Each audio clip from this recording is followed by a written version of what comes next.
ന്യായമായ ആവശ്യങ്ങൾ ഉന്നയിച്ച് സമരം നടത്തിയ ABVP പ്രവർത്തകർക്ക് നേരെ നിഷ്ഠൂരമായ മർദ്ദന മുറകളാണ് പോലീസ് സ്വീകരിച്ചു വന്നിരുന്നത്. പോലീസിന്റെ പണി CPM പ്രവർത്തകരും ഏറ്റെടുത്തിരിക്കുക തന്നെയായിരുന്നു. തിരുവനന്തപുരത്ത് കഴിഞ്ഞ ദിവസം വനിതാ സമരക്കാരെ ഓടിച്ചിട്ട് അടിക്കുന്ന കാഴ്ച എല്ലാവരെയും കാണുന്ന ഏതൊരു വ്യക്തിയെയും നൊമ്പരപ്പെടുത്തുന്ന ഒരു ദൃശ്യം തന്നെയാണ്. ആവശ്യത്തിന് വനിതാ പോലീസുകാരില്ലാതെ സമരക്കാരെ അടിച്ചോടിക്കട എന്ന് ആക്രോശിച്ചുകൊണ്ടാണ് പോലീസ് നേരിട്ടത് തന്നെ.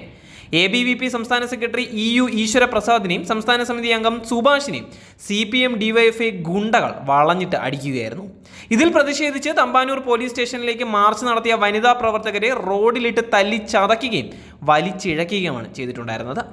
മന്ത്രി ശിവൻകുട്ടിക്കെതിരെ കരിങ്കൊടി കാട്ടിയതിലുള്ള പ്രതികാരം എന്നുള്ള മട്ടിൽ തമ്പാനൂർ ഹോട്ടലിൽ ചായ കുടിക്കവെയാണ് ഒരുപറ്റം CPM DYFI ഗുണ്ടകൾ കിരാതവാഴ്ച നടത്തിയിട്ടുണ്ടായിരുന്നത്. പോലീസ് ദൃക്സാക്ഷികളായി നോക്കി നിൽക്കുകയായിരുന്നു. നേതാക്കൾ ആശുപത്രിയിൽ ചികിത്സയിലാണ്. വിദ്യാർത്ഥികൾക്ക് ഏറെ പ്രയോജനകരമായ PM ശ്രീ പദ്ധതി കേരളത്തിൽ നടപ്പാക്കാത്തതിൽ പ്രതിഷേധിച്ചായിരുന്നു കരിങ്കൊടി പ്രകടനം നടത്തിയത് തന്നെ. PM ശ്രീ പദ്ധതി നടപ്പാക്കണമെന്നാവശ്യപ്പെട്ട് ഏപ്രിൽ 18-ന് മന്ത്രിക്ക് നിവേദനം നൽകിയ കാര്യം തന്നെയാണ്. പദ്ധതിയിൽ ഒപ്പിടാൻ ഒരു നടപടിയും സ്വീകരിക്കാതെ സർക്കാർ നിലപാടിൽ പ്രതിഷേധിക്കാനായിരുന്നു പ്രകടനം.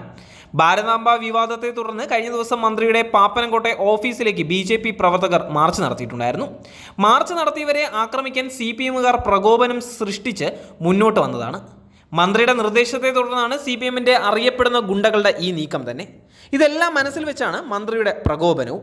രാജ്ഭവനിലെ ഭാരതാംബ പ്രശ്നം കൂടിയായപ്പോൾ പ്രശ്നം കൂടുതൽ വഷളാവുകയായിരുന്നു.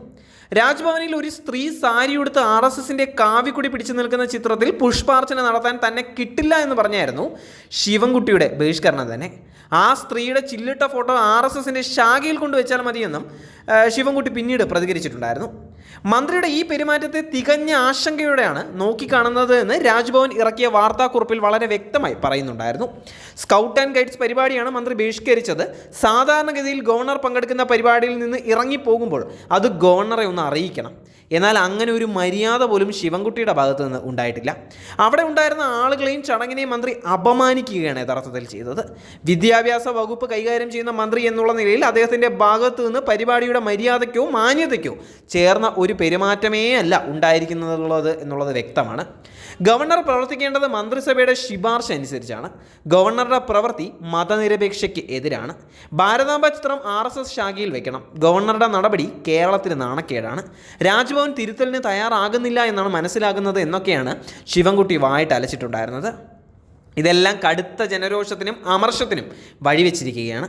പ്രതിഷേധിക്കുന്നവരെ പോലീസിൻ്റെ സഹായത്തോടെ അടിച്ചൊതുക്കാനാണ് ശിവൻകുട്ടിയുടെ ഭാഗമെങ്കിൽ അതിന് കടുത്ത വില തന്നെ നൽകേണ്ടി വരും.